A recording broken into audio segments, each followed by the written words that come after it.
এই সিংড়া উপজেলা কিন্তু চলন বিল অধ্যুষিত এলাকা।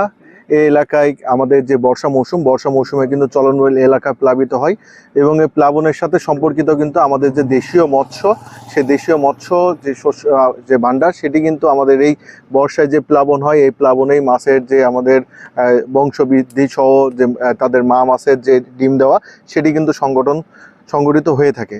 তো আপনারা জানেন যে আমাদের এই অঞ্চলের কিছু দুষ্কৃতিকারী তারা কিন্তু এই চলন বিলের বিভিন্ন এলাকায় চায়না দুয়ারি নামক একটি জাল ব্যবহার করে এবং এই জাল ব্যবহারের মাধ্যমে তারা যেমন আমাদের দেশীয় বিভিন্ন ছোট থেকে বড় বিভিন্ন প্রজাতির মাছ যেমন ধরে ফেলে, তেমনিভাবে কিন্তু এই সকল দেশীয় প্রজাতির যে মাছগুলো আছে তাদেরকেও ধরে ফেলে। তো তারই পরিপ্রেক্ষিতে আমরা কিন্তু জুন মাসের 4 তারিখ থেকে আমরা এই আমাদের যে দেশীয় মাছ সেটি কিন্তু সংরক্ষণে আমরা মোবাইল কোর্ট পরিচালনা করা শুরু করি। তো তারই পরিপ্রেক্ষিতে আজও আমরা আমাদের যে সাতপুকুরিয়া এলাকা সেখানে কিন্তু মোবাইল কোর্ট পরিচালনা করে আমরা প্রায় 50 ঊর্ধ্ব চায়না দুয়ারি জাল আমরা কিন্তু উদ্ধার করি এবং তার আনুমানিক মূল্য প্রায় 2.5 লক্ষ টাকা। এবং উদ্ধার করার পরে আমরা কিন্তু সেটি পুড়িয়ে দিয়ে আমরা মানুষকে সচেতন করেছি যে তারা যেন এই যে চায়না দুয়ারি জাল ব্যবহার থেকে দূরে থাকে এবং যারা ব্যবহার করছে তাদেরকেও যেন তারা জানায় যে এই জাল যেন তারা ব্যবহার না করে। একই সাথে আমরা কিন্তু আইনের প্রয়োগের মাধ্যমেও মানুষকে শাস্তির আওতায় আনতেছি।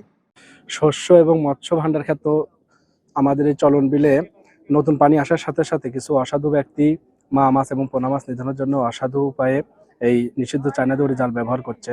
আমরা লক্ষ্য করছি যে উপজেলা প্রশাসন এবং মৎস্য অধিদপ্তর নিয়মিত অভিযান পরিচালনা করছে এবং এগুলো ধ্বংস করছে এবং জনগণকে সচেতনতার জন্য কাজ করছে। আমরা পরিবেশ এবং প্রকৃতি আন্দোলনের পক্ষ থেকে উপজেলা প্রশাসনকে ধন্যবাদ জানাই। চলন বিল দেশীয় প্রজাতির মাছের ভান্ডার। এই বিলে দেশীয় প্রজাতির বহুত মাছ উৎপাদিত হয়, আর এই উৎপাদিত মাছ দ্বারা নাটোর সহ দেশের বিভিন্ন এলাকার মানুষজন এই মাছ খেয়ে তৃপ্ত হয়। কিন্তু কিছু দুষ্কৃতকারী লোকজন যারা অল্প দামে এই চায়না দুয়ার জাল কিনে মাছ ধ্বংসের নিমিত্তে আমাদের বিলকে প্লাবিত করে ফেলেছে। এই সমস্ত দুর্বৃত্তদের বিরুদ্ধে আমাদের পর্যায়ক্রমে কার্যক্রম চলমান আছে।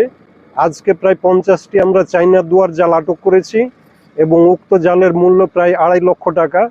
আমাদের ধারাবাহিক এই অভিযান কার্যক্রম চলমান আছে এবং এটা ভবিষ্যতে চলমান থাকবে এবং আমরা চলন বিলের মাছকে রক্ষা করবো ইনশাআল্লাহ।